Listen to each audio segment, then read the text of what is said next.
सो hello वियर्सियंस, welcome on virtual learning with Anand Jaiswal.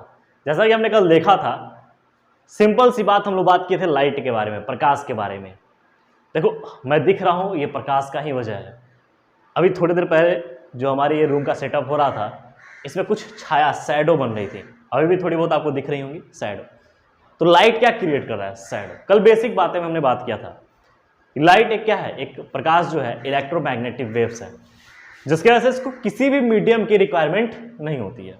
Not required any medium. ये हमेशा सीधी पथ तय करती है। तो प्रकाश कैसी पथ तय करेगी? सीधी। ये सब बेसिक बेसिक बातों का हम लोग बात किए थे। देखो, मेरे ऊपर भी प्रकाश गिर रही है, प्रकाश गिर रही है। कुछ प्रकाश क्या हो रही है? गिर रही है। तो कुछ एब्जॉर्ब हो रही है, तो कुछ यहीं से टक से निकल जा रही है। कुछ हमारी बॉडी के अंदर भी समाहित हो जा रही है। जैसे अगर हम कहें, कल हम आपसे बात किए थे कि हमने कहा कि अगर मान लो कि प्रकाश गिरता है तो प्रकाश का क्या क्या चीजें हो सकता है। तो हमने कहा प्रकाश गिरेगा तो तीन फिनोमिना हो सकती हैं। एक, पहला जो है रिफ्लेक्शन। क्या है? रिफ्लेक्शन। दूसरा रिफ्रैक्शन, और तीसरा क्या है? एब्जॉर्प्शन। देखो, अगर हम बात करें तो सबसे पहले आज हमको जो बात करना है वो बात ही करना है बाबू रिफ्लेक्शन से। क्या बात करना है? रिफ्लेक्शन। हिंदी में बोलते हैं परावर्तन। क्या बोलते हैं? परावर्तन। कौन सा वर्तन? परावर्तन। ठीक है। देखो, होता क्या है रिफ्लेक्शन? रिफ्लेक्शन होता क्या है समझिएगा। जैसे अगर हम कहें कि मेरे चश्मे पे आपको कुछ लाइट्स दिख रही होंगी, दिख रही है क्या? अगर नहीं दिख रही है तो अगर हम कहें एक पॉलिश सरफेस ले लीजिए। क्या ले लीजिए? Polished surface. कहोगे सर वो कैसे करना है? अरे बचपन का खेल, जैसे हम घर पे ठंडी में छत पे बैठे रहते हैं और कहीं किरण निकल जाती है। ठंडी में मुश्किल होता है किरण का निकलना, तो शीशा रहता है, शीशा। और उस शीशे को, शीशा क्या है? पीछे पॉलिश सरफेस रहता है। शीशे को लेके ऐसे करके प्रकाश के सरफेस है, मतलब प्रकाश के लाइट पे, जब प्रकाश की लाइट आ रही है और ऐसे घुमा देते हैं, तो घुमाते हैं ऐसे टक से निकल जाती है। अर्थात अगर हम बोलें कि रिफ्लेक्शन क्या है, रिफ्लेक्शन वह फिनोमिना है जब प्रकाश किरणें आती हैं तो आकर पॉलिश्ड सरफेस पे, किससे बाबू? पॉलिश्ड सरफेस पे टकराती हैं एंड बाउंसिंग बैक, मतलब कि वहीं से उतना पे निकल जाती हैं। अर्थात कि उसी माध्यम में पुनः रिटर्न चली जानी। प्रकाश का गिरना और पॉलिश्ड सरफेस से टकराकर उसी माध्यम में रिटर्न चला जाना रिफ्लेक्शन कहलाता है। क्या कोई दिक्कत है इसमें? तो अगर हम लिखें कि जब प्रकाश किरणें, लिखेंगे यहां पे बाबू, जब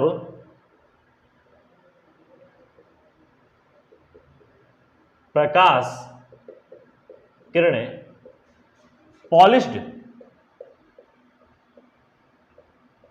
सरफेस पर, पॉलिश सरफेस से टकराकर उसी माध्यम में पुनः रिटर्न चली जाती हैं या पुनः बैक हो जाती हैं,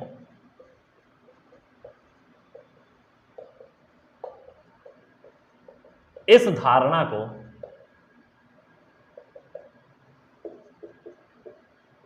प्रकाश का परावर्तन कहते हैं। देखिएगा बाबू, मजेदार चीज है। हमने कहा कि जब प्रकाश किरणें पॉलिश्ड सरफेस पे, पॉलिश्ड सरफेस होना बहुत जरूरी है, तभी टकरा कर निकलेगा। तो पॉलिश्ड सरफेस पे प्रकाश किरणें आई और टकरा कर निकल गई, टक से, जैसे गिरी टक से निकल गई। मेरे पास लाइट रेज है नहीं, जस्ट इमेजिन कर लो, ठीक है, कि अगर मैं यहाँ लाइट सरफेस गिराऊं इस पे, अगर ये मेरा पॉलिश सरफेस है तो यहाँ पे गिराते ही लाइट सरफेस जब हम गिराएंगे इस पे, टकरा से टक से निकल जाएगी। आपका कोई टकला फ्रेंड होगा, टकला फ्रेंड, लिंटर क्लीन, प्रकाश की लाइट गिरा टक, यही क्या है? रिफ्लेक्शन। क्या है? रिफ्लेक्शन। सर रिफ्लेक्शन के नियम है? जी हाँ बिल्कुल है, लॉ ऑफ रिफ्लेक्शन।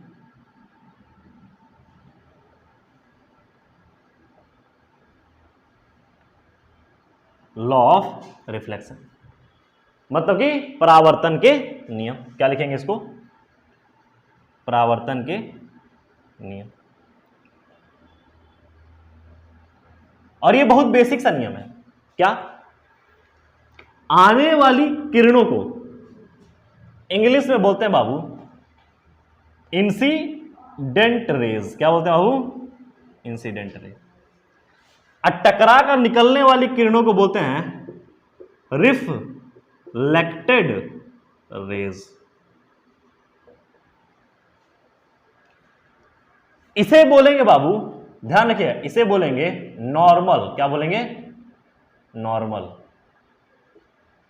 हिंदी में बोलते हैं, हम सबको हिंदी में लिख रहे हैं। आपतित किरण, परिवर्तित या परावर्तित किरण, इसको बोलते हैं बाबू अभिलंब। और जिस पॉइंट पर है इसको बोलते हैं आपतन बिंदु। क्या बोलेंगे इसको? आपतन बिंदु। अच्छा, एक चीज देखिएगा,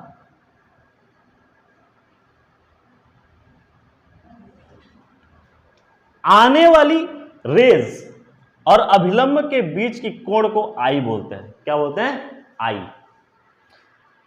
और जाने वाली रेज और अभिलंब के बीच के कोण को आर बोलते हैं। क्या बोलेंगे? आर। तो परावर्तन का पहला नियम कहता है कि कोण आई बराबर कोण आर होना अति आवश्यक है। मेरी बात सुनिएगा ध्यान से, कि कोण आई और कोण आर का होना बराबर अति आवश्यक है। देखो मेरे फिगर में थोड़ा सा अल्टर दिख रहा होगा, लेकिन आप जब इंसिडेंट रेज गिराएंगे तो उतने पर जहां से अभिलंब बनेगा उतने ही कोण पर, अभिलंब से आपतन कोण, आपतित किरण के बीच में जो बना कोण है वो परावर्तित किरण और अभिलंब के कोण के, अभिलंब और परावर्तित कोण में जो अभिलंब है और परावर्तित किरणें हैं और अभिलंब के बीच जो कोण बन रहा है आर, ये दोनों क्या होंगी? बराबर होंगे। अर्थात कहेंगे कोण आई इज इक्वल टू कोण आर। पहली बात, कोई दिक्कत नहीं है। दूसरी बात, आपतित किरण, परावर्तित किरण, अभिलंब, आपतन बिंदु तीनों एक ही तल में होने चाहिए। तो क्या लिखेंगे? यहां पर लिखेंगे आपतित किरण,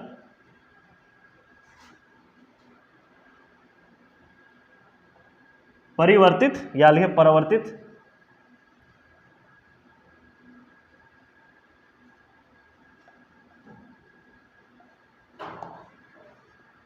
अभिलंब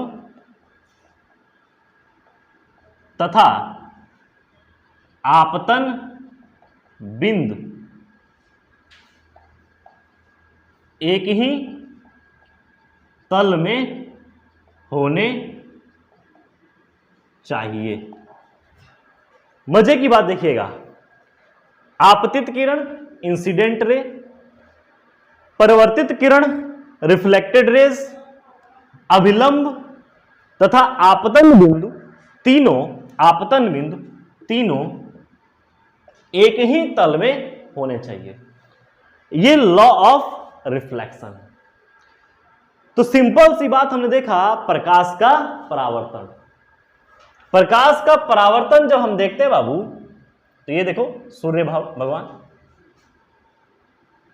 और इन्होंने अपने प्रकाश बिखेर रखे हैं, जिसमें से एक प्रकाश ये गया है, इस पॉलिश सरफेस पे टकराया और टकराकर यहां से निकल गया। ये बिंदु जहां टकराया आपतन बिंदु कहलाएगा। इस आपतन बिंदु से परपेंडिकुलर लाइन अभिलंब कहलाती। जो गई किरणें और अभिलंब के बीच का कोण आर कहलाता। आने वाली किरणें और अभिलंब के बीच का कोण क्या कहलाएगा? आई कहलाएगा। तो पहली बात जो बोला गया, कोण आई बराबर कोण आर। और परावर्तन के नियम में दूसरी बात बोला गया आपतित किरण, परावर्तित किरण, परावर्तित किरण, अभिलंब तथा आपतन बिंदु तीनों क्या होते हैं? एक ही तल में होते हैं। कोई दिक्कत इसमें? ये आसान सी बातें हैं। इसे बोलते हैं परावर्तन। क्या बोलेगा वो? परावर्तन। प्रकाश का परावर्तन। प्रकाश का परावर्तन देख लिए, प्रकाश के परावर्तन के नियम को देख लिए। सर प्रकाश का परावर्तन देख लिए, प्रकाश का परावर्तन का नियम देख लिए। अब क्या? अब यहां पर हम बात करने वाले हैं बाबू, ये जो मिरर लेंगे, ये जो सरफेस लिए हैं, ये मिरर होता है प्लेन मिरर। क्या होता है? Plane mirror. मजे की बात देखना, हम मिरर कैसा लिए हैं? Plane mirror. आओ देखते हैं।